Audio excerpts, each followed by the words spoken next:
ननदी अंगनई में झगड़ा मचावई सखी हुकुम चलावई सकीना।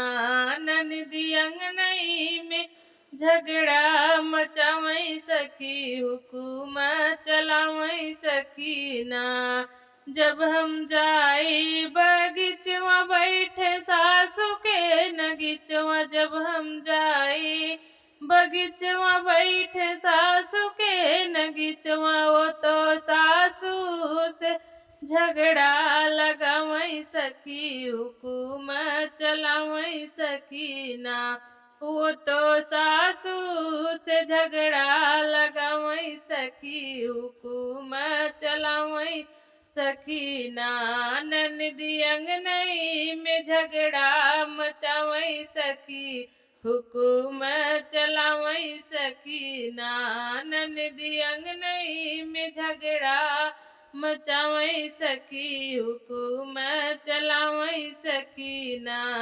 जब हम जाई कुअनवा लैके आवई घड़िलवा, जब हम जाई कुअनवा लैके आवई घड़िलवा,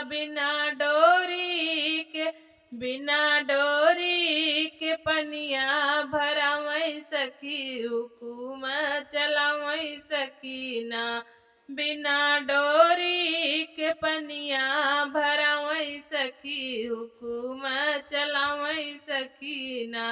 ननदी अंगनई में झगड़ा मचावई सखी हुकुम चलावई सकीना।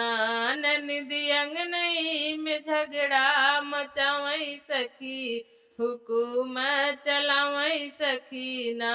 जब हम जाई से जरिया दौड़ी रोकई डगरिया, जब हम जाई से जरिया दौड़ी रोकई डगरिया, हमरे सजियई पे कटवा बिछावई सखी हुकुम चलावई सकीना। हमरे सजियई पे कटवा बिछावई सखी हुकुम चलावई सकीना।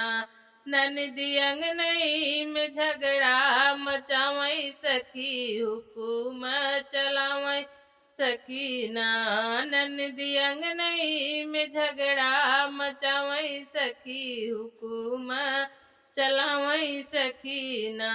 मेरा यह कजरी गीत आप लोगों को कैसे लगा प्लीज कमेंट बॉक्स में जरूर बताइएगा। जय माता दी।